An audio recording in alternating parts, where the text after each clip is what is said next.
am in radio contact.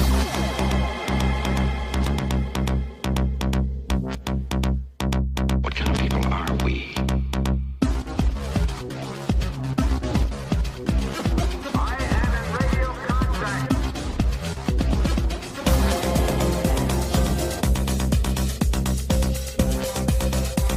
What kind of people are we? Attention crew, this is your Captain Caliban speaking. This is a supplemental episode of Enterprising Individuals, where we bring you news and tidbits from the world of Trek, also interviews with special guests, and a few little surprises along the way. We've got a little bit of a different kind of episode today.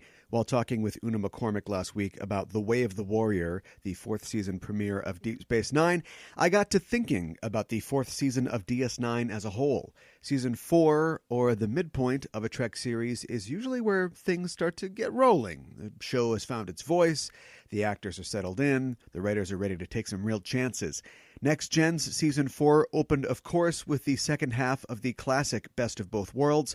Voyager kicked off its fourth season with the second half of Scorpion, which introduced 7 of 9 to the show. And Enterprise, well, you just keep doing you, Enterprise. And so this week, we present an in-depth discussion of the highs and lows of Season 4 and how it fits into the saga of DS9 as a whole. But hold on! That doesn't mean the Trek world at large just stops, because I want to stop and smell the roses a little bit. There's some pretty big Trek news items to report, and we need to do that fast, so let's get underway. First up, this is semi-breaking news and heartbreaking news, but Chris Pine and Chris Hemsworth have walked away from salary negotiations to appear in Star Trek IV, which is currently under development.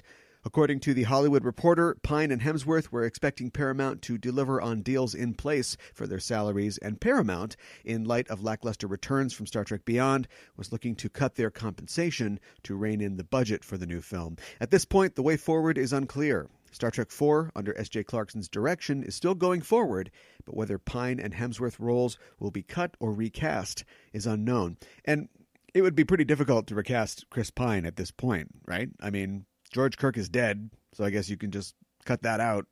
But it would definitely change the planned story for Star Trek IV, which would feature time travel and bring George Kirk back, at least in the initial planning stages. But yeah, it's going to be tough to do this sans Kirk. More on this as it develops. But it's not all casting problems for Trek projects. Sometimes it's casting solutions. And Star Trek Discovery has one in the form of Ethan Peck, who has been cast as adult Spock for Season 2 of Discovery. According to Alex Kurtzman, a.k.a. The Kurtz, I'm going to call him The Kurtz from now on. Calling him just Kurtz makes it sound like he's going to cut the head off a water buffalo or something. The Kurtz said, quote, "We searched for months for an actor who would bring his own interpretation to the role, an actor who would effortlessly embody Spock's greatest qualities beyond obvious logic, empathy, intuition, compassion, confusion, and yearning," end quote.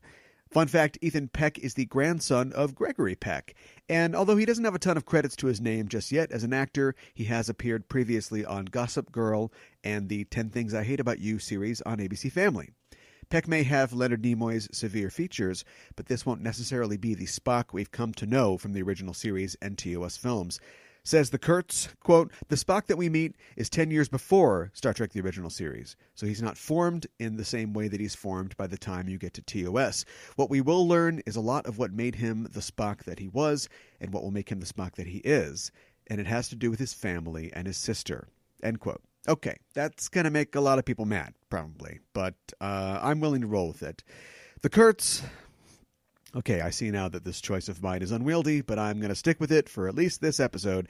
The Kurtz was a screenwriter for 2009 Star Trek and its sequel, Star Trek Into Darkness, and both of those films feature a more emotional Spock than longtime fans are accustomed to, so it's a safe bet that we may be seeing a Spock closer to the one played by Zachary Quinto, which, again, good idea? I don't know. The second season of Discovery is starting to sound like a long-form meditation on the cage, the first unaired pilot of the original series, which itself is a premise that's both encouraging but fraught with possible pitfalls. The staff of Discovery has always maintained that they are bringing Trek back to its roots, and you can't really get any rootier than what they're attempting to do here, unless we meet Captain Robert April. So here's hoping that they don't miss the new storytelling potential for the old canon trees. But, you know, Spock was really happy about that singing plant in the cage, so I guess we've got that. Star Trek Season 2 is set to premiere in January of 2019. Star Trek fans are always hungry for new information about upcoming projects, and sometimes that news can come from unconventional sources. In this case, the U.S. Patent and Trademark Office. Take that, variety! CBS recently registered trademarks on 2 names recently, leading fans to speculate that they may be titles for some of the planned new Trek series. The registered names are Star Trek Reliant and Star Trek Destiny, which are 2 words that are pregnant with possibility for in-the-know Star Trek fans. Reliant, of course, was the name of the ship commandeered by Khan in Star Trek II, leading some to speculate that this might represent the Khan series that Star Trek II director Nicholas Meyer has been reported to be working on.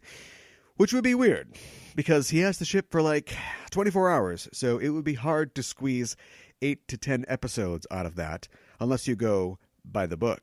If we go by the book, like Lieutenant Savick, hours could seem like days. And Destiny, other than being a spiritual concept, or a kind of bland but inspiring title for a Star Trek show, is also the title of a novel trilogy by former show guest and ovenless man David Mack. Mack has been tight-lipped on the prospect of his novel series, inspiring the proposed series. And seriously, I've been trying to get intel out of this guy for years, but he's like a clam with lockjaw. He makes Sergeant Schultz look like Michael Cohen. I see nothing. I know nothing. Wow, that was like simultaneously the oldest and newest reference I've ever done. It's like drinking Franzia out of a calabash gourd. And good night, Mrs. Calabash, wherever you are. Yeah, let's get back on track. No word. No one knows anything. Nothing about any details on the new series. One note, however, the Star Trek Countdown comic book series does depict Picard as becoming an ambassador in his later years. And as that comic was written by the Kurtz, and he's developing the new Picard series, it seems likely that that's the direction they'll go in. But that, and the idea that Star Trek Destiny will feature the last stand of the Borg, is still hypothetical. You, however, can get ahead of the hypothetical curve. You still have a chance to get David Mack's Destiny trilogy of books for $1 a book in the month of August on Amazon.com. It's a great series, and proceeds go to getting Mack a new oven. No more takeout Chinese for this guy. Let's get him back to home-cooked meals. You can also get Season 1 of Star Trek Discovery on Blu-ray, all 15 episodes of Star Trek Discovery in HD, plus 2 hours worth of bonus material, like behind-the-scenes interviews and featurettes, looks at the work of the makeup, props, and special effects teams, plus deleted and extended scenes. The 4-disc Blu-ray set is available on November 13th, so pre-order it now. I'll include links to the Destiny Trilogy and the Discovery Blu-rays in the show notes. When you purchase those through our links on Amazon or by clicking through our Shop Amazon banner on enterprisingindividuals.com, a small percentage of the purchase price comes back to us at no extra cost to you and helps keep the Warp Core lit here at the show.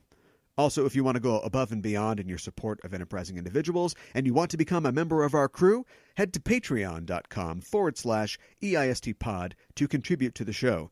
Episode commentaries, live shows, show merch, and more are available to crew members, so check it out at patreon.com/EISTpod. If I seem like I'm rushing through this, I am, because I want to get to my talk with special guest Mikanhana of the Just Enough Trope podcast, who joined me to talk about the 4th season of Deep Space Nine. It's a great talk, and it's great listening for any DS9 fans. I'll be back at the end of the show to let you know what's coming up next week. Here it is. Dearly beloved, we are gathered here today for a special event. I'm also joined by Mikanhana, who is the co-host of the Just Enough Trope podcast. Hello. How you doing? I'm doing good. How are you? I'm doing great. I'm Good. doing great now. How's it going over at the Just Enough Trope podcast? It's going great. We just talked about Crazy Rich Asians. Yeah. That's and burning up the charts. It is. Doing quite well. And let's see, what else did we talk about? We talked about the return of the Fantastic Four to comics. Interesting. As well. Yes. Now that the whole Fox thing's worked out. Yes, exactly. I guess they can be a Marvel movie now. Right. Exactly. So now Marvel can continue to write for them. And they're going to... Do you pull back in like the old... Do you get Miles Teller and everybody back on board, and then you try to do like a new, better one, or do you just start from scratch? I think you start from scratch. Yeah. What about a prequel? Oh my gosh. That's all right. Let's hope Just not. thinking about it That's a for bad the idea. Trek brain. Yeah. If you gave it to Trek, to Alex Kurtzman, it would absolutely be a prequel. Probably. Read in college. Oh, come on. No, farther. Read in elementary school. Oh, okay. I was picturing baby Reed. Like he's just practicing being stretchy. He's a like stretchy baby. Yeah, exactly. He didn't get his powers until You're right. he He was didn't an get adult, his powers but until later. So. But no, I get it. Lil Fantastic Four. Yeah. Yeah. The Yeah. bouncing baby boy. Yeah. Okay, cool. I made out of rocks. Well, thanks for coming on. And no, we're you are made of rocks. You're here today to help me break down season 4. Yes. Which is something that we've never done before. Four. That's 3 fours. It's a lot of fours. That's 12. Fantastic Four. Yeah. And we've never done this before, and I think it's important. We talked on the last episode with Una McCormick about how season 4, episode 1, Way of the Warrior, is in a lot of ways a repiloting. If not a complete reorganization, it's definitely a, hey, wake up. Did you stop listening for a while? Well, we got this going on now. We're back. Come check it out. Yeah. You like Worf? Yeah. We got Worf. Exactly. We got Klingon. People love Klingons. We got all that stuff. So why don't you come check this out? And for me, and we can talk about your experiences in a second, it does represent that in some way. Although I would argue that in a lot of ways it interrupts the kind of great development they had going on. Yeah. Since definitely season 2 and parts of season 3, I felt like was really leading to something. And season 4 is like, nope, stop. Put that on pause. We got a lot of screwing around to do. Yep. And we got to get some Klingons in here. Yep.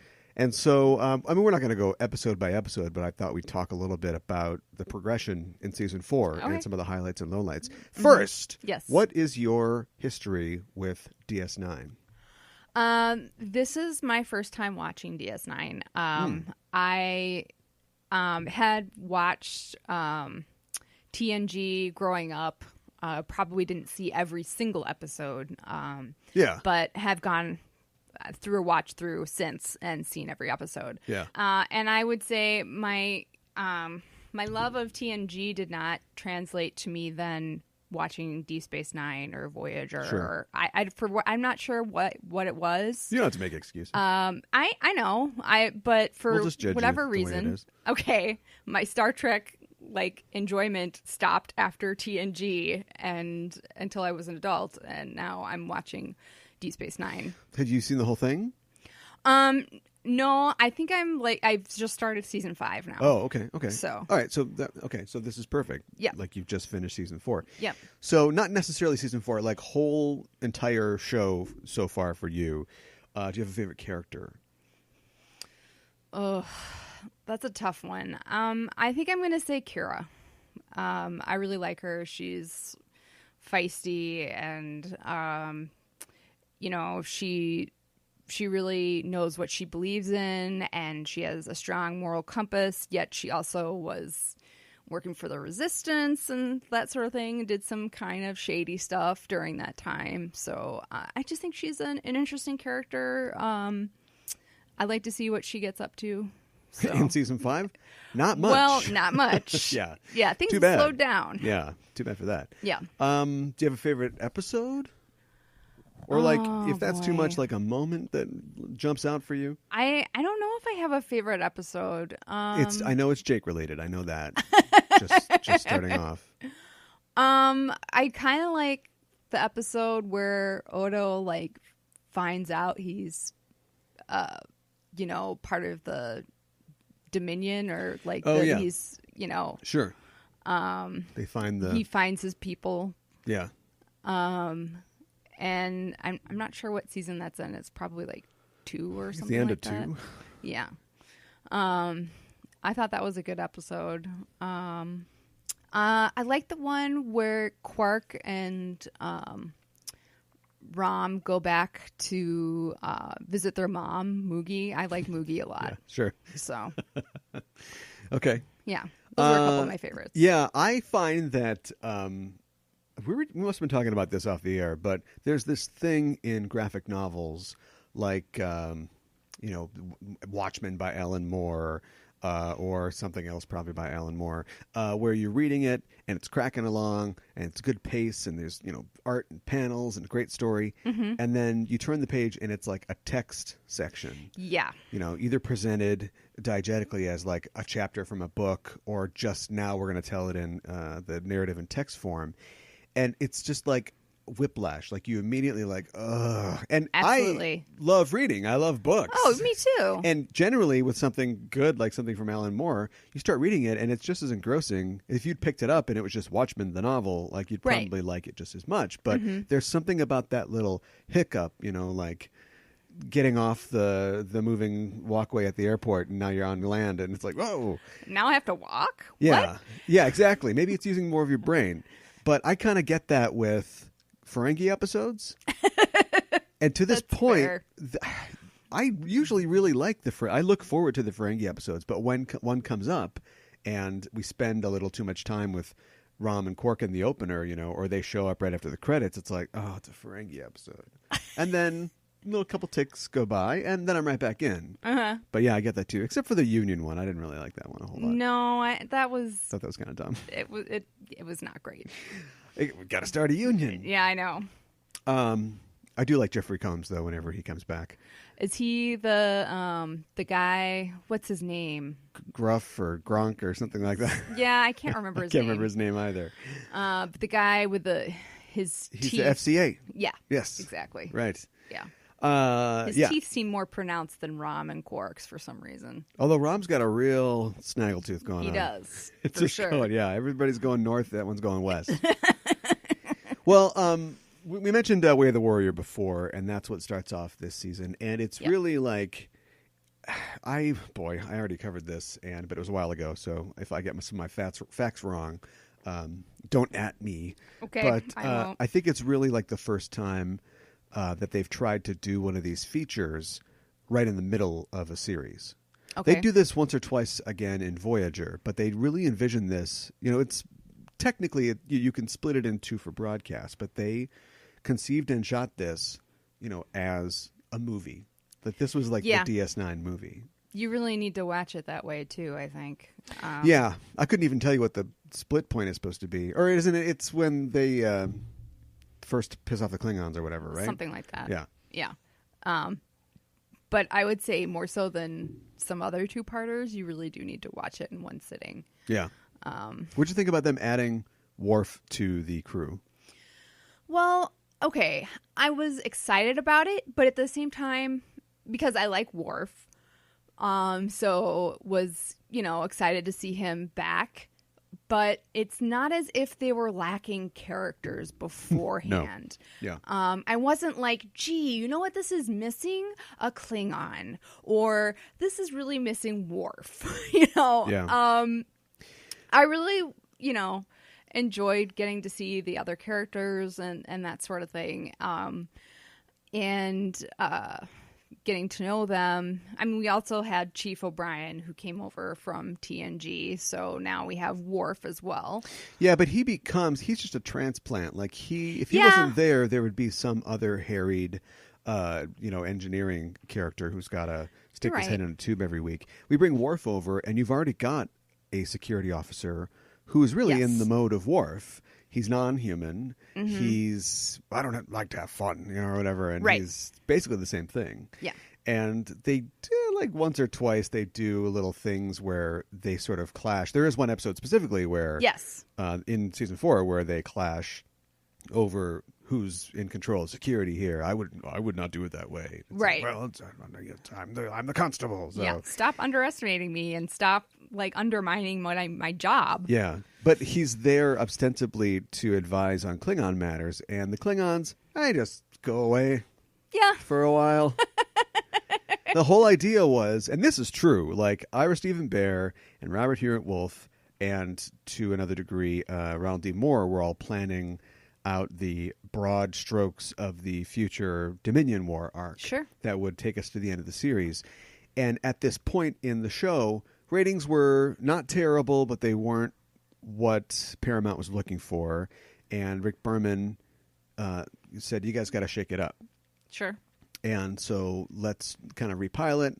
We'll redo the song, the opening It's the thing because people couldn't skip it like they can on Netflix back then. Yep. And also, let's add a fun character to the show, fan favorite. So we got Worf. Sure. And they were like, okay, I guess we have to do this. But honestly, if they hadn't done it, we would have... They had never planned any of season 4. I mean, sure. You always have like Dax is reunited with her old wife or something like that. Right. Like those ideas are always on the board. But as far as the progression goes, they just stopped that and just had a season where it was just a break. And then we'll just get back to it. So when we come back in season 5, that's kind of what they had planned to do at the beginning of season 4. So they took like an entire season, like an entire year off of this big plan that they had. And I'm with the Dominion. Yeah. Okay. And I'm, it's amazing. So a lot of them, if you listen to interviews or whatever with them, a lot of them look back on season 4 like, yeah, we were kind of forced to do what we had to do, and it's fine. They're kind of lukewarm on it, but I'm amazed that they were able to, because a lot can happen in a year on TV. Absolutely. And remember, they're doing all this serialization against the will of people like Rick Berman. It's only because Rick Berman is going off to develop Voyager, and so the boss isn't around, that they even can come up with this stuff. But they basically had to like spring this on him, like, we're doing this now. Mm-hmm. And then they had to, oh, no, we're not doing that pitch. We got to wait a year, basically, to pull this off. But they kept it together and kept their resolve to continue to do this. It could have spun off in a totally different direction. Yeah, it definitely could have. I wonder why they felt like they needed to take a year to do it, though. Like, why they couldn't have started doing some stories about the Dominion and not have just had the Dominion in the background and the Jem'Hadar come up every once in a while. And it's because I think that Trek, and when just watching, going back through and like doing a rewatch of DS9, like I'm doing for the Patreon shows, you just see that everybody talks about like the serialization, and it's barely there compared to your most basic, cable or broadcast show. Teen Wolf has more serialization than DS9 Last does. time on Teen Wolf. Yeah, it's basically just, I'm a human now, and then that's it, and then something goofy happens, and that's your reminder of what happened before. Right. So honestly, like, I think that I think their eyes are bigger than their stomach. I think if they had fired all that stuff off earlier, I don't think they would have known what to do with it. Everybody talks about how intense and good it gets, in the later seasons, and it does, but I think they would have had to slow it down and there'd be less intensity, and I think people would still like it. I think they wouldn't remember it as strongly and as fondly as they do. Okay. I think it would have had to have been a lot more stretched out.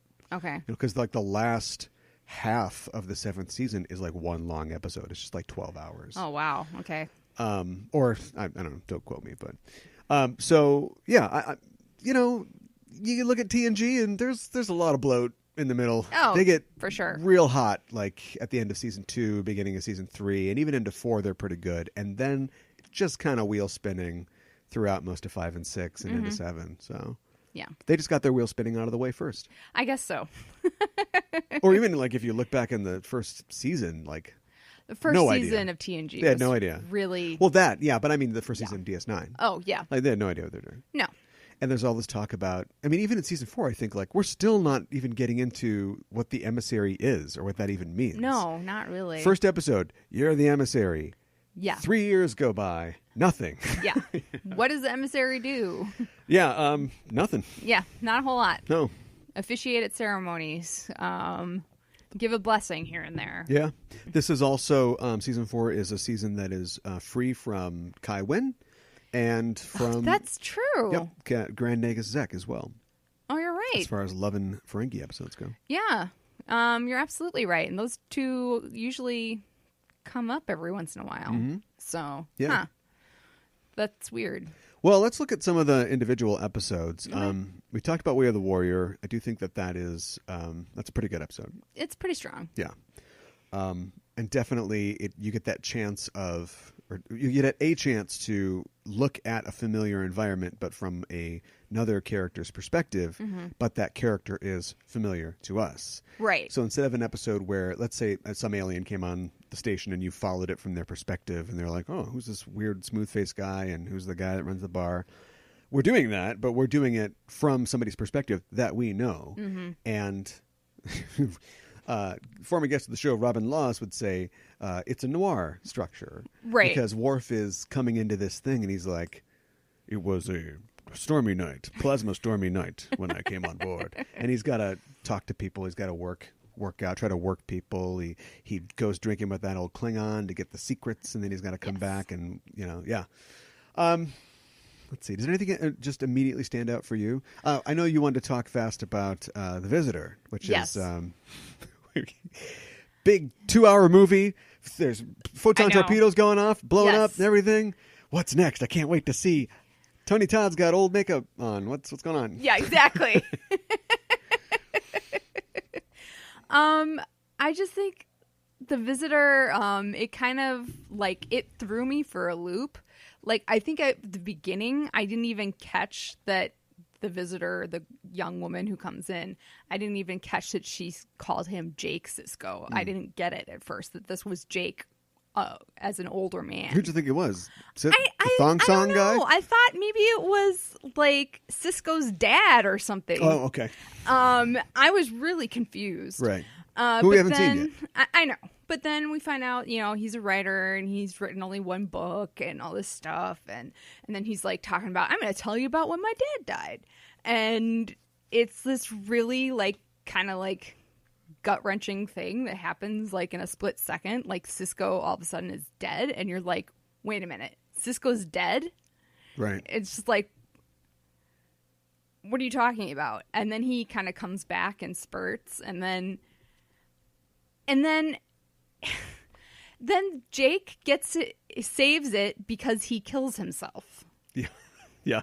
Which is just hey, he was really super old, depressing. And he had some weird disease that 24th century medicine can't cure, so he was going to die anyway. I know, but he gave himself an injection or something like that. Well, yeah. Yeah. And so it would coincide with his dad showing up, because his dad would show up every once in a while. I think he just kept a couple of years. Yeah, but I think he just kept it around just in case. Right? Yeah. Yeah. I never know if my dad's going to show up today and I'm going to have to kill myself. Right. People really like that episode. We probably shouldn't say anything bad about it, but I didn't not like it. I just that's a real good kind of depressed by it. Yeah, that's a real good mid-season or late back 9 type episode where we've got it all set up, the conflict set up for what the finale is going to be. Here's a little calm before the storm kind of detour. Right. And instead they were so sure of this. We'll put this right up, second at bat. Yeah. Get that out there. And I think it was a bad placement for it. I think you're probably right. I do like the episode that comes right after that, though, because season 4 is where we really start to get a lot more information about the Jem'Hadar. Yes. They become very highly placed and highly dreaded adversaries at this point. Absolutely. Because before this, it's a little kid. He's a little kid. Yeah, who grows up running ridiculously around fast. And then there's that one where Julian and Bashir, same guy, and O'Brien are on the planet. It's where we meet. I think it's called the Jem'Hadar. It's where we meet the Jem'Hadar. And they're with the Vorta, who's got telekinesis. Oh, yeah. Which they never really use ever again. No. They just decided, that's too powerful. We can't have these guys have telekinesis. Yeah.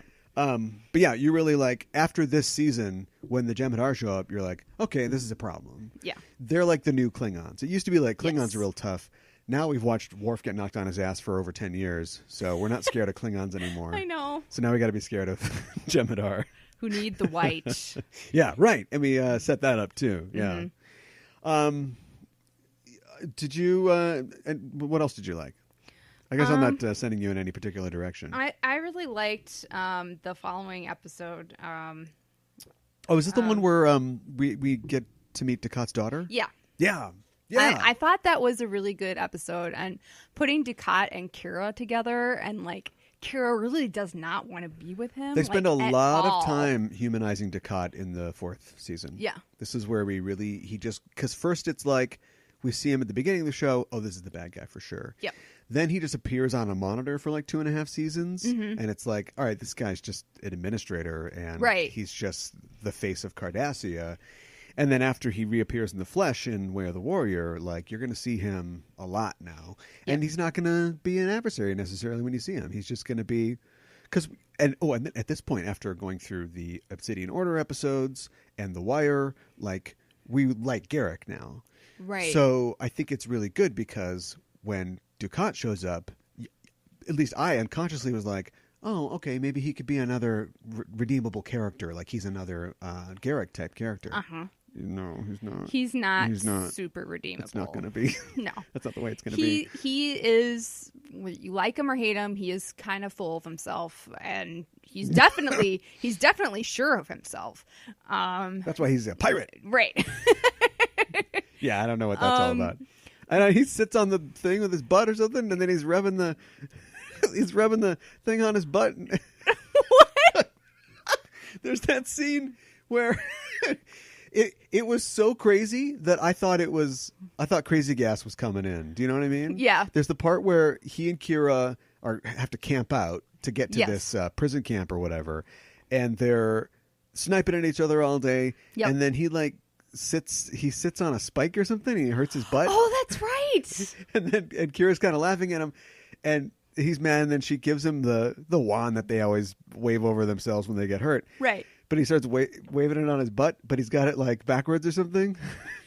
So she's laughing, and then he starts like, whoop, whoop, whoop, whoop, like yeah, kind of that's right. waving it on his butt. I completely forgot about that. And they're having such a good time that it's like, it's real. I think it's a well written scene because it's one of those things where it's like you're just so mad at somebody that you start laughing, kind of. Yes. Like you're wondering, like, what is even going on? Yes. But I thought for sure, oh, there's gas in this cave. It comes from his butt. Yep. And that's where we find out that he has a daughter who he had with a Bajoran woman. So she's half Cardassian, half Bajoran. Yeah. Her name is it Ziel? Sure. Is that her name? Okay. And he originally went there so he could kill her. Yeah. Neat. But Kira talks him out of it. Oh, thank God. Yeah. Come on, rubbing on the butt guy. Yeah. You don't want to kill anybody. No. And it's definitely that character of Dukat, but it's also, I think, the bravery or just the who gives a crap. That quality that DS9 has is because they spend this whole time getting you to kind of like this character who you've not wanted to like, who's been established as a villain since the beginning of the show. Yeah. And then it's like, oh, that butt thing was great. So why are we here? I'm going to kill my daughter. Like, what? Suddenly you're ripped back to reality. Yeah, exactly. Like a lot of DS9, I feel like the ends of seasons are real strong. The beginnings of seasons, and we'll let the visitor come along, sure. are generally strong. It's in the middle where we get in trouble. Where it gets kind of weak sauce. Yeah. Yeah. And the fourth season's no different because we go right into Rejoined from there. Yep. Which I feel is a fairly strong episode. I think that it's a strong stance to take, or at least it's brave of them. I'm glad it exists, but I don't think it's quite as good as people remember it to be. No, and here's what, and I don't want to crap on it too bad, but here's what I compare it to. Think about TNG, any TNG episode, pick any one, any season. Geordi's doing a project, and somebody comes on board, and it's a lady or something like that, and they start working on this thing, and he negs her a couple times because he's a red pill. And but anyway, or Riker. Riker gets assigned to work on this thing with this ambassador. If the ambassador's hot, you know what's going to happen. Yep. They fall in love. By the end of the episode, no, we can't. Right. And then they fly away. Right. This is just that. Yep. Only instead of being, somebody from TNG, it's Dax, and then it's, it's another lady. Yeah. And I think that part's great, but except for that, That plot's been done a million times. Do you know It's what I mean? not like they have this romance untold that we've never seen. Well, they were this married story. before. Well, I know. Yeah. But I'm just saying that the structure is extremely conventional for no, it Star is. Trek. It is. Yeah. I would agree with that. And they keep talking about like what the what do you call it? Civilization, hierarchy, Yeah. the Trill Kings. The Trill Kings. Yeah, if you're in LA, watch out for the Trill Kings. What they would do, but like show us, don't tell us. Like you keep telling me it's so bad, right? But you guys live on a space station in the middle of nowhere. And as far as the Who's societal gonna thing find goes, out? and I know that this is great. This is good for like the positive representation of like. And I know they're not gay. It's the worms. Yeah. Two ladies are kissing. That's the L in the LGBT. Right. So as far as like representation of LGBT, great. As far as acceptance, everybody, like all of her coworkers, except for Cisco, are like, go for it. Yeah. See you tomorrow night Right. for dinner. Exactly. So that's great. But that means there's no conflict. Do you know what I mean? The only conflict is the people who live on this planet hundreds of light years away are going to be mad. And Cisco's like, those people live on that planet hundreds of light years away. So mad. They're going to be so mad. And then, so what's the problem? And then the lady's brother is like, you don't want to do that because they're going to be so mad. Yeah, but he wasn't. That part isn't written very well, and the guy playing you're right. Not great. So you're right. Well, I just feel... I'll come for rejoin. I'm going to rejoin your fist with my face. I just feel bad for Dax because I feel like this is at least the second storyline where she's been in love with somebody like Ghostman. Yeah. And it didn't work out. Yeah. And she just like throws herself into these romantic situations like wholeheartedly, like just her entire self. Yeah. And she's just ragged at the end of it, you know? This is definitely one of the better Trill episodes. I think the Trill episodes suck. They're not that great. Like the one where she has to go to the cave and like the worms go are in the hot tub with the yeah. sparky worms. Mm-hmm. Yeah. And kind of connect with her host who was and I not didn't even great. like yeah. Is that this season? No, that was last season, isn't it? When she visits her own old personalities or whatever. I think that was last season. Yeah, I don't like that one was not I don't like that one. super strong. It's such a cool concept for a character, and they just don't ever. Maybe it's the constraints of TV, because somebody who can live for hundreds of years could just hang out and then meet up with Ghost Guy, right, 80 or 100 years from now, sure, and they could have like their romance or whatever. But we don't have time. We can't tell that story because we're not Farscape, because Farscape would have the balls to do it. Because we're DS9, we can't do that. Well, and I also think, what a fun episode for the other actors. They get to portray like one of her hosts, and they get to do something kind of different. But other than that, what else does it really have going for it? Not a whole lot. Yeah.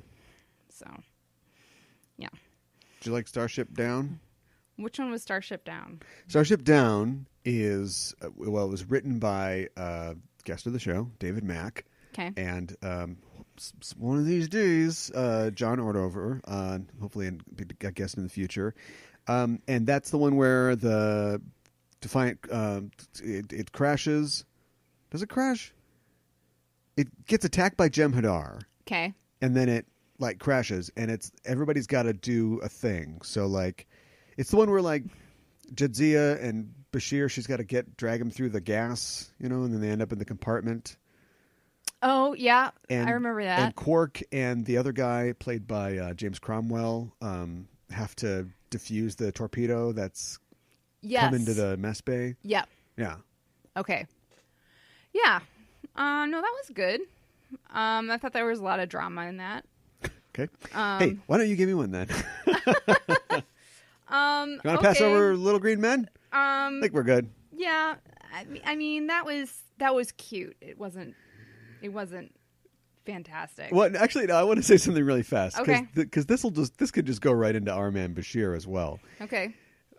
DS9 tries the hardest to be funny, and if you try Yes. more, you're going to fail more. And when I True. think about DS9 being funny, a lot of the things I think of are the classic sort of bits by talented comedic actors like Armin Shimmerman and Andrew Robinson or Rene Auberjonois, where they're like, well, Quark, you got to something. Well, if I something, I'm going to something. That's where I want the comedy. Right. And then if you want, Cisco wants to hug Jake, or Dax wants to go, and just kind of get her line in like she always does, fine. But they always try to swing for the fences and just go big and do like these full-on comedy episodes, and it just feels really forced a lot of the time.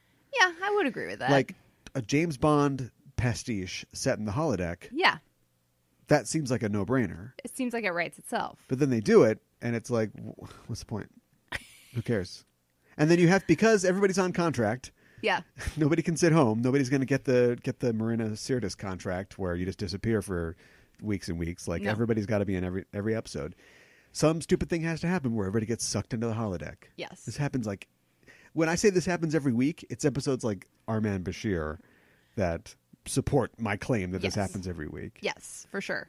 And then what do you ultimately learn? Nothing. Bashir's like, I like to come in here and be cool and drink martinis. Play James Bond. And then, and at the end, it's like, Garrick's like, this isn't what being a spy is. And he's like, I think it is. And he just totally wins because he does it his way. But at the end, Garrick respects him because he shot him in the arm. But but that's, I know. So we've got this main character who I think we all agree has come a long way, but does need to get checked a little sometimes in his ego. Yeah. Not Garrick. Oh. No, Bashir. Oh, Bashir. Yeah. Oh, okay. And then we've locked him in a world where all of his, the world that he created to satisfy all his stupid like urges, and one where he can never fail because it's programmed to let him win. Right. He wins in. Yes. By making out with Dax. Yes. Exactly. Which he's probably wanted to do forever. What am I supposed to walk away with from that? I don't know. And it's not as if things have really changed at all at the end of that episode. Yeah. No, I mean, it's totally just taking a break until we get to Homefront and Paradise Lost. Yeah. No, I would agree with that. Which we're talking about now. Okay. It's fun. Espionage is fun. And I love it when the planet almost gets destroyed. Oh, hey, what's going on Earth? Yeah. Espionage and the planet's almost destroyed. Yeah. How did they know? How did they know? How did they know that this is exactly how it would go? All the way up to almost having a scene where 2 shuttlecraft fly into the towers. Oh my gosh. In San Francisco. Wow. All right, they didn't do that. Thank God. But it's just like, this is what art is for, right? Art is for, holding a mirror up to nature or to humanity. And like, they basically just told us exactly what would happen. Like, what year was this again? 1996. Wow. Okay. Yeah. I don't know how they had any earthly idea, but yeah. I think George Lucas was George Lucas? Wrong show, but I keep getting it twisted because I know George Lucas really took on George W. Bush is running scared now. George Lucas is after him. And I know he really took on like George Bush in the later prequels, but I can't remember if like the Phantom Menace, did they have an attack and then it's like, you're going to give me the power? I can't remember the either. Emergency power. That was more in the second one. Yeah, I think so. All right, whatever. Did you like Homefront and Paradise Lost? Getting a look at Cisco's and the alligator? I liked meeting his dad. This is the first time we meet his dad, right? Yeah. Who previously they had said had died. Well, and they changed their mind. They luckily were very oblique on that. They just glided right over it. Because Cisco is what was it, like the second season? That Cisco's telling some guy like so it's just like my dad, you always want to say these things and then one day it's too late. So, it was something like that. Because he got real sick so he couldn't hear me. But then he got better, so maybe I got to go talk to my dad. Yeah. I like that his dad still worries about him and he still makes like all the same food and like he's going to run his restaurant no matter what. I like that Nog gets to hang out there. Yeah, I do too. Like that's fun. Yeah, like he's like, oh, he makes tube grubs for me. Yeah, which is awesome. He's the perfect restaurateur because think about all the preparation and the care and work that goes into Cajun food. Right. And Rom just wants, or Tube Snog grubs. just wants tube grubs, chilled, not fricasseed, Right. not like hot and spicy, just chilled tube grubs. Yeah. But he is so happy just to be a restaurateur and to have his patronage. Right, exactly. So I can't remember the guy who was in charge. I can't remember his name. But the guy who was in charge on Earth who Cisco used to work with. Admiral Layton? It's he's definitely an admiral because we all know you can't trust admirals. I mean, shouldn't we all know that by this time in Well, DS9? In 1996, maybe it wasn't that worn of a trope. But Okay. But yeah. I can't was it the cadets that Red Squad. Yeah, Red Squad, thank you. Yeah. That Nog looked up to. And Cisco and Odo like taking this mystery and figuring out the clues and tracing it down and thinking the Dominion was originally involved and then finding out it's something much more sinister. Yeah. I think that was interesting. And it didn't like the Dominion like reach out to them at one point and say there were only like 6 of them or some small amount of them on Earth. Everybody's got an supposedly. ironclad contract, so they all must appear. So Right. for some reason, O'Brien just shows up. Oh, right. And it's not really he's O'Brien. like, "Oh, Chief, how'd you get That's here? right. I haven't been fighting shape-shifting aliens for 3 years. I know. Chief, you got here so fast." I'm not really the chief. Oh, yeah. I guess I should have known that. Yeah. That was pretty strong. Yeah. I do like that's a pretty strong 2-parter. I feel like Trek doesn't do a lot of 2-parters, but they're often not very good. Well, you know the whole thing. It's just you watch an episode and it's like, wow, nothing's really happening here. This is taking a while. I bet this is a 2-parter. Right. And then the second half comes back and it's usually somehow it's not like they saved all the good stuff for the second one. There is some good stuff, but then there's like, oh, let's talk some more, Quark, because we got to fill this out. Right. Because there's a big phaser battle at the end or something. Right. Yeah, but that was pretty good, and that's like kind of the midpoint, and then who knows if it'll hold up. Right. Maybe there's an episode where Dukat becomes a pirate. Or maybe there's an episode where Worf wipes his brother's memory. Yeah. That one was really bad. What the heck? Yeah. I don't know where Worf with his honor and like doing the right thing no matter what, where he gets off erasing his brother's memory. I know. Because And speaking of contracts, like Tony Todd must have had some ironclad contract with them because he's old Jake. He's back as Kern. yeah. Like he's all over this show. Yeah, you're absolutely right. He must have been disappointed when they erased his memory too. Well, Because- it doesn't mean he can't be on the show again. I suppose. That's true. He just won't know Worf as his brother. I don't like that character choice for a lot of reasons. Because it breaks the world for me. Because I don't believe a Federation citizen would do that. Right. And I don't believe a Federation doctor who is obsessed with ethics like Bashir would be like, well, get him on the table. Like, it just wouldn't. I know, But right? the worst part, though, is the episode. It's just, he just jerks off for 4 acts, and then they come up with this plan to wipe his memory. And instead, that's not drama. Like, drama would be, Kern shows up. Kern, what are you doing here? And he's like, who are you?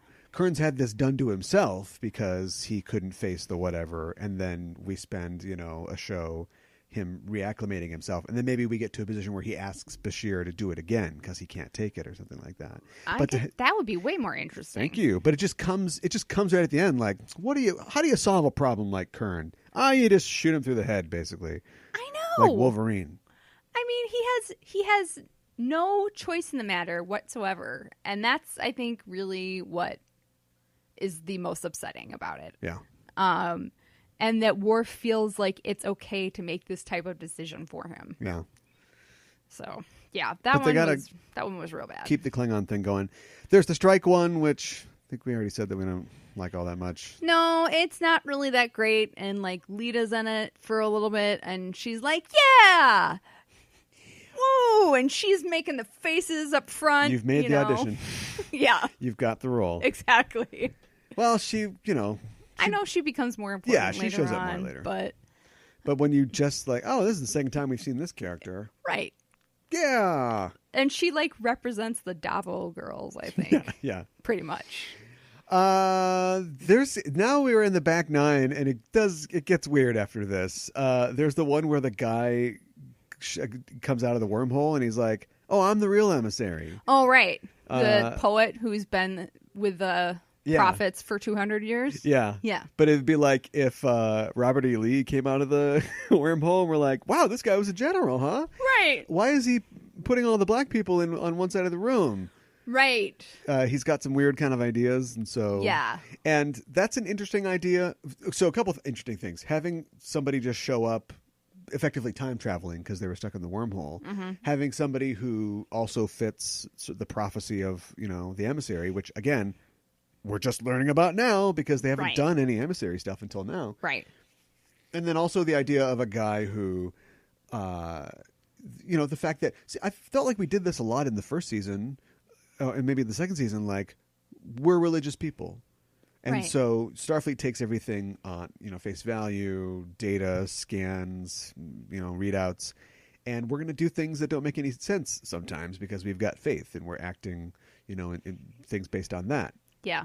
And then it's all just, they go to the wormhole and they go, "Here, prophets. Here, prophets. No. Here, prophets. Come to me. Come Right. on. I got a treat for you, prophets." Right. And they just solve it that way. I know. Dumb. Well, and then like we see Kira struggling with being an artist, and she's That was the best part of the episode, I think. she has all these crappy clay birds that Yeah, she's made. that was the best part. And we learned that the Bajorans have a caste system. Yes. Which is like, whoa. Yeah. Which they abandoned after the occupation. Thank goodness. Yeah. It was also just like an attempt by the writers to like just go, well, are we commenting enough on religion this week Right. on Earth?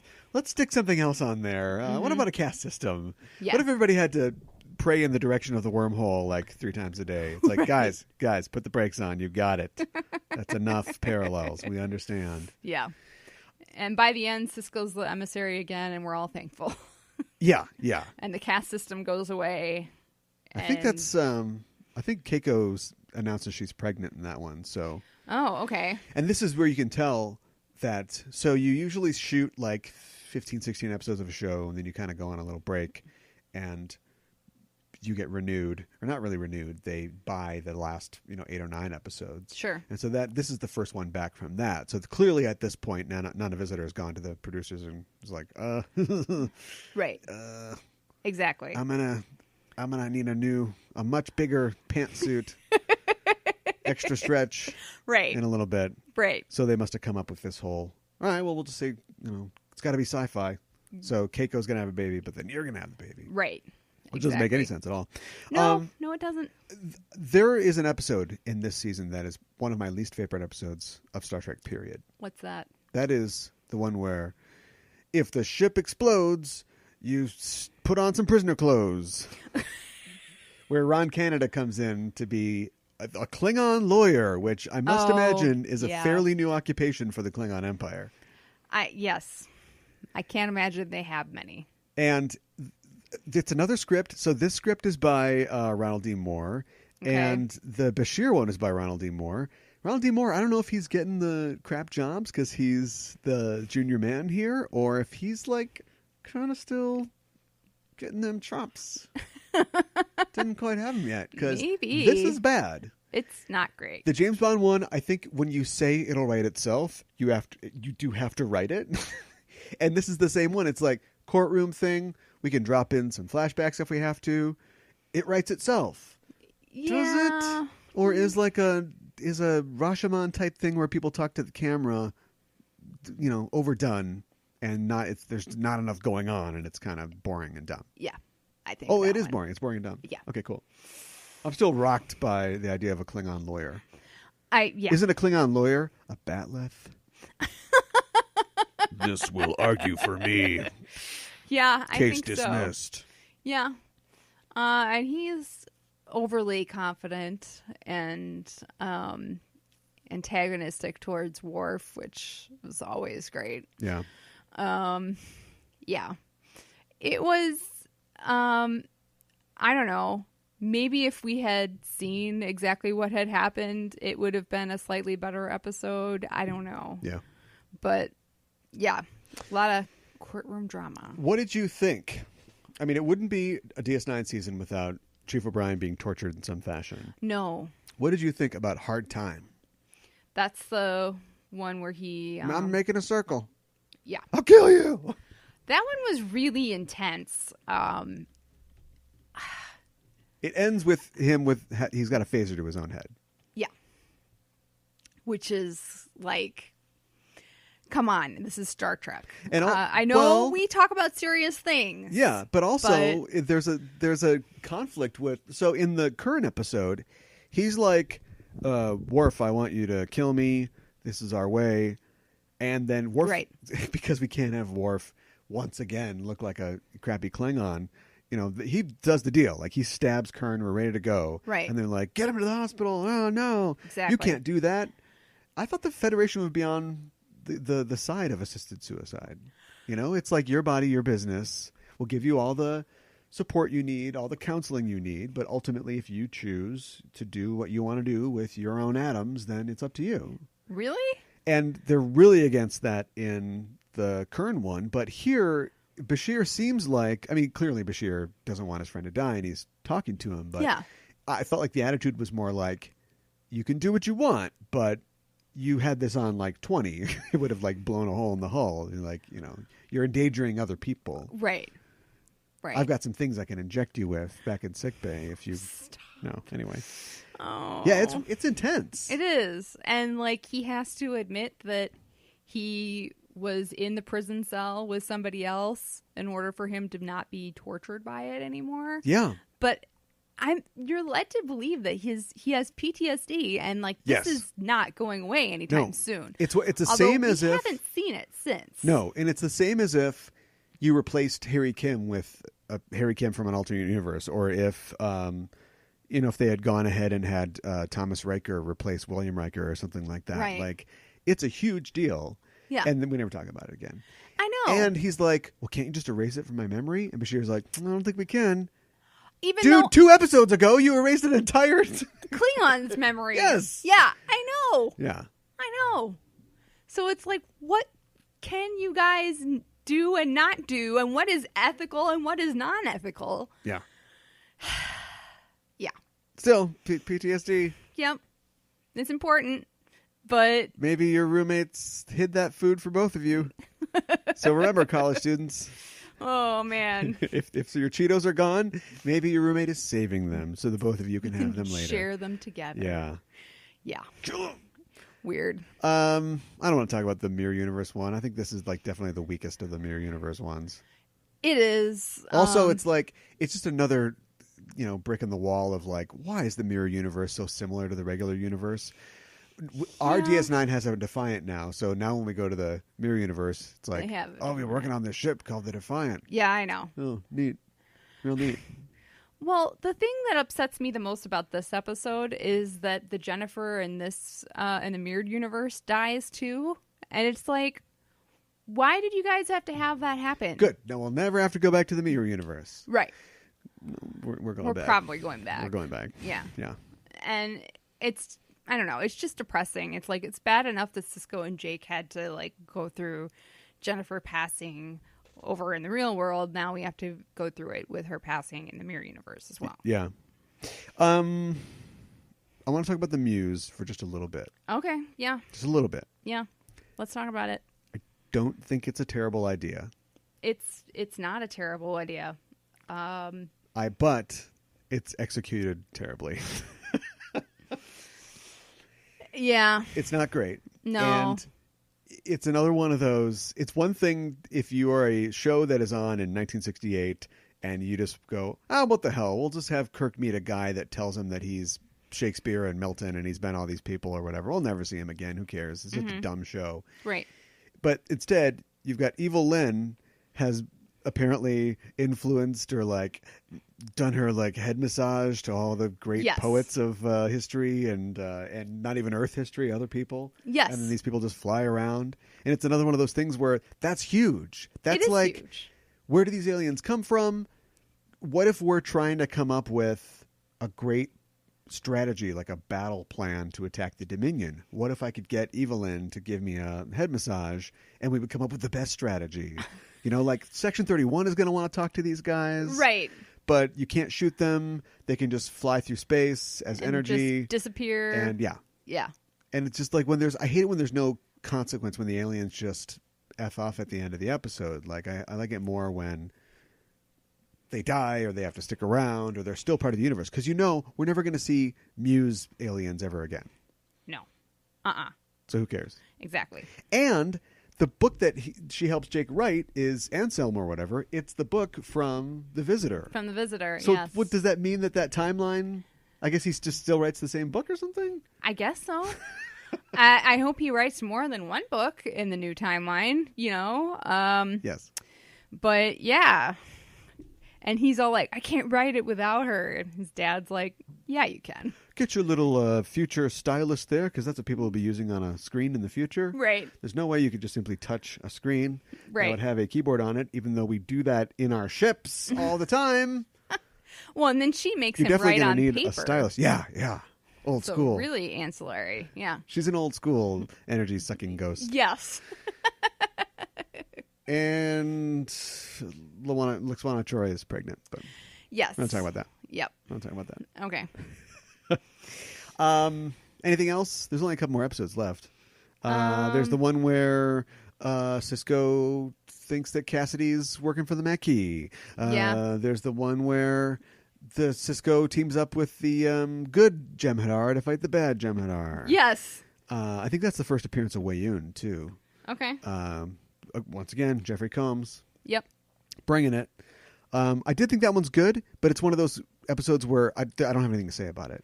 Like, I really enjoyed it, but it's just a lot of these like later episodes that are like, ooh, there's maneuvers in the war and we're doing this and we're talking about how war is so bad or whatever. It just makes me, I don't know how to get through it.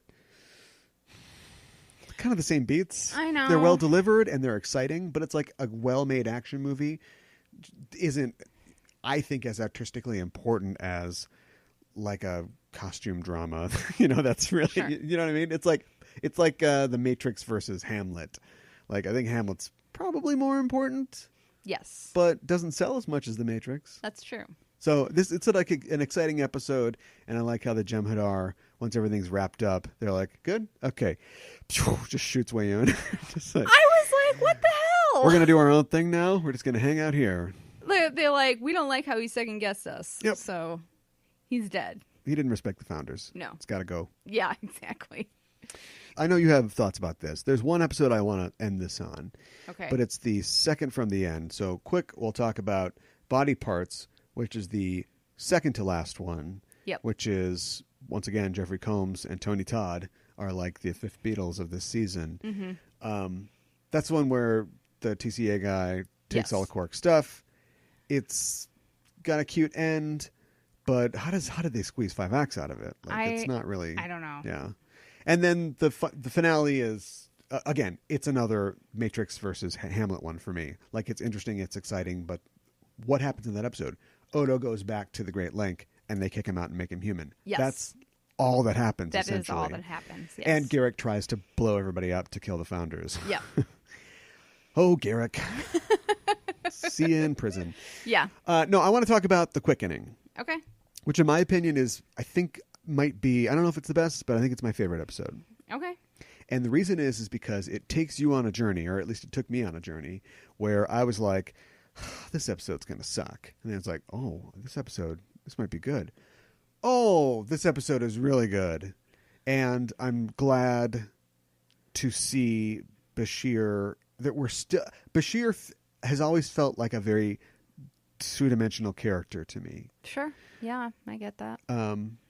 Doctor who's got kind of some swagger and young doctor who's, I'm going to go frontier medicine. He's naive. Right. He doesn't get it. A gifted naif. And then what happens? He grows up and gets more experience. Mm-hmm. That's it. Right. So how do you add nuance to that? And they do it by like I was saying, what I thought was going to be, this is unoriginal, having, challenging that again. So he finds a problem that he thinks for sure I can take care of. Yes. And then I was watching the episode and I wasn't really paying attention to like how long it had gone. And when he had failed, I thought, well, there you go. That's the whole episode. That's what I think I can do too. it. Oh, I can't. Yeah. And he gets taken down a peg in his ego once again. But the episode's, there's 2 acts left. Mm-hmm. And he then re-entrenches and sticks around and like does it again. And he succeeds. And maybe I watched too much like Breaking Bad or something, but I did kind of feel like maybe he should have just completely failed and it should have been a bummer type ending. But this is Star Trek. He succeeds, and it isn't necessarily because of his genius. It's just because he refused to let go. Yeah. Which, I don't know, if you are any other kind of job, maybe you should walk away at some point. Right. But, count your losses. Yeah. But as a doctor, and not even a doctor, as just like a caregiver, like just somebody who is there to support and do everything you can for somebody, he just refused to let failure, with the help of Dax, of course, she smacks him down with the speech. He refuses to let, that discourage him, and he just sticks around and ends up winning just because, he does half the work and just nature kind of does the rest. Like, your baby's healthy. Yeah, exactly. You're all dead. Yeah. Every one of you is absolutely going to die. Definitely going to get very you. soon. Yeah. And then this will be a nursery planet or something. Oh my gosh. What do you think about that? The gross people? Terrifying. Your gross blue stuff has turned gross red. Oh, you're gonna die. Know. And there was a lot of there's assisted suicide in that episode. Yes, you're absolutely right. What is DS9 season 4 trying to tell us about assisted suicide? I don't know. Executive producer Jack Kevorkian. Oh my gosh. Well, I mean, Bashir and Dax are like horrified when they find out that's what's going on. But yeah. So like the doctor there, they're like, why are you Death. doing that? Yeah. And he's like, I just help people. They come here to die, so I help them die sooner. Right. So and, yeah. And that was kind of a non-starter. His character, I thought. It's played by Michael Zarazin, who is a very talented, very famous actor, and he's just like, get out of here. And later on, he's like, why haven't you gotten out of here? And then at the end, he's like, hey, you figured it out? Can Great. you teach me? Yeah, teach me how to do it. Teach me the ways. Yeah. Yeah. All right, so it's not all perfectly developed. No, it's not. And I mean the pregnant woman who is helping Bashir and everything and trying to get other people to help too. Like, I thought she did a really good job. Yeah, she's very good. And she, really believed in him. Even she was going to have her baby, even if she died. So yeah, and that's where I thought that it was going to kind of go, because it wasn't. He was making these the empty promises of a guy with too much self-confidence. Do you know what I mean? Like, I thought that the lesson would be, she's going to die in a horrible, painful death, and her baby, will die by proxy, because she believed this man who was so confident in telling her that he could solve all of her problems, And I mean, that kind of happened. I mean, she died. Yeah. But it turned. But that was not what it was. It reminded me a lot of the gas mask episode of Doctor Who. Oh, okay. Whatever it's called, like "Are You My Mummy?" Or whatever, I know what you're talking about exactly. Yeah. Where it's like horrible, and people's faces are getting turned into gas masks, and Yeah. everybody's dying, and little kids are dying, and but he gets the fairy dust or whatever, and he's like, everybody gets to live this time, and he Yes. and then heals everybody, and Yes. then they probably get blown up by bombs in the Blitz later. Oh, but stop it. yeah, it reminded me of that, because it's like everybody's every writer's book, this ends with, Bashir, you're so dumb to think that you could do this, and we're doing this to show that the Dominion, who is kind of absent from a lot of these episodes, they're still around, and that you don't mess with them. If you mess with them, they will destroy your civilization. Basically. They left this disease on They'll this give planet you 200 years gross ago. things on your face. Yeah. Yeah. Yeah. So the way that episode ends is, we just couldn't do it. Couldn't do it. Right. It's like the one where we lose Kaiopanka. Right. We go to that planet, and it's like, it's just nothing we can do. She Mike has from to stay Breaking Bad here. will just be fighting people forever Right. in the road company of Starlight Express. Right. So I like the fact that they could pull a victory from the jaws of defeat. I like that too. Would have been great if she got to live a little bit longer than she did. She literally, she does Padme. She does Padme. She does. The kid's born, and she literally, ugh. Yeah. Which is Luke, disappointing. Leia, well, there are a couple births. There's a couple suicides or attempted suicides. Yep. What did we learn from season 4 of Deep Space Nine? Did we learn on the show?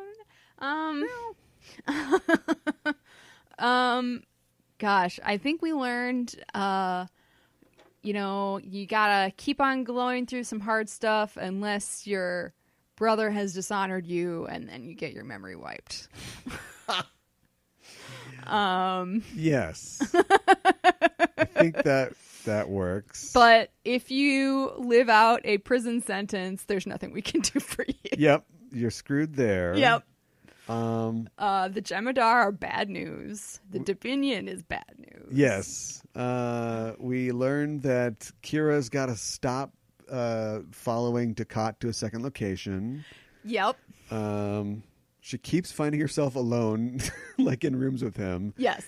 And then we learn in a later episode, I think a season 5 episode, that like I just like to pick girls out from the station, and it's like, I'm just going to talk to you, have some canar. Well, that's how far we get, but come on. Right. What happens after that? Right. Exactly. Stay away from him, Kira. Yeah. He's got a thing for Bashir women. Yeah. I mean, Bajoran women. Yeah. Yes, he certainly does. Yeah. And the Dominion are a growing threat. Yes, for sure. They're there. And they will mess you up. If you mess with them, they will unmake you. Yeah.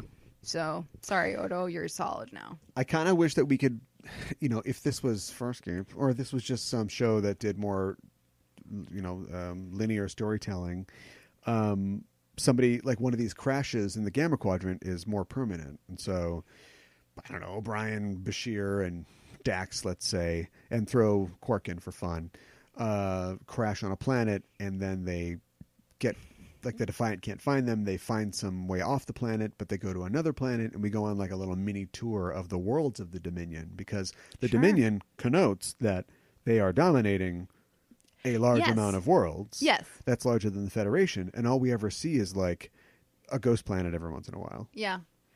Well, and I think the thing that's scary about the Dominion is that they literally could be anywhere, and they would not know. Yeah.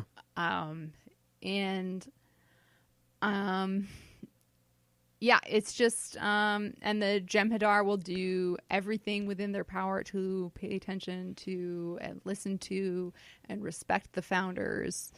And, they're really serious about that. And if their own subordinates mouth off to them, exactly, kill them. Why didn't you kill your subordinate? Yeah. Wow. Yeah. Because I can't kill him. Because Worf would mop the floor with me. Yeah, exactly. He does what he's told. Yeah. For the most part. He lives on the Defiant. That's something else. I know. You go to all this trouble. Let's introduce a new character. How do we integrate him? We don't. Yeah, exactly. He's going to be his I'm having own weird trouble self. doing this, even though Prune juice, I've literally crossed every boundary you can expect an alien who's joining the Federation to cross. Somehow living on a Deep Space Nine space station is too much. Yes. And so I'm going to live on board the Defiant. Yeah. What? Because I feel I think better you couldn't there. afford to build wharf quarters. Yeah. We don't really see his quarters on the Defiant No, either, they'd just be Odo's quarters with the jungle gym taken out. Yeah, but, exactly. I don't know. But they misplaced all the. We see something later on. Is it so where he stabs Kern? That must be like Kern's guest quarters or something.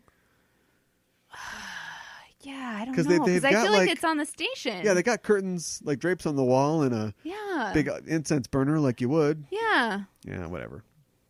Yeah, I don't think it's Worf's little room on the Defiant. No, that would be. Much smaller. Where does he put all his bat lifts? That's a really It's got to good be question. like chock-a-block batleths in there. Yeah, I know, right? Just stacked up. And that big thing that is like, is it a sculpture or is it like a karate practice thing? Remember that? With the arms? Yes. Did he bring all that over from the Enterprise? You would think so. No, it all got blown up. That's right. Oh, you're right. It all got blown up on Viridian 3. He had to get a new batlet. It's a complicated life. Yes. I was a Starfleet officer. Everything he owns now fits in a round suitcase. Right. A cylindrical suitcase. Well, where can people find you online? What's coming up on the Just Enough Trope podcast? People can find me at Mikanhana on Twitter or justenoughtrope.com. Let's see here. What is coming up next? I think we're going to be continuing to read the Fantastic Four comics as they come out. Oh, neat. And we're going to be talking about The Night is Short, Walk On Girl, which is an anime movie. Ooh. Yeah. I've seen a thing for that. That's by Masaki Yuasa. Yeah. Who is he did Devilman Crybaby on Netflix. Yes. Which is available now on Netflix. Mm-hmm. Cool. Okay. Well, and people can find that on justenoughtrope.com, iTunes, Apple Podcasts, all the good places, right? Absolutely. Stitcher. Okay. Yep. All right. Well, thanks for coming on board. Thanks for having me. Live long and prosper. Thank you. Thanks to Mikanhana for stopping by. I always like talking about Deep Space Nine, even if Season 4 is not the strongest year of DS9, in my opinion. Just Enough Trope is a review and discussion show, and it brings you all the news that's fit to cast in the world of nerdy entertainment. You can find out more and hear episodes at justenoughtrope.com, as well as on Apple Podcasts and Facebook and Twitter at Just Enough Trope. You can find our show at EISDpod on Twitter and on the Enterprising Individuals Facebook page. We're waiting to receive your transmission.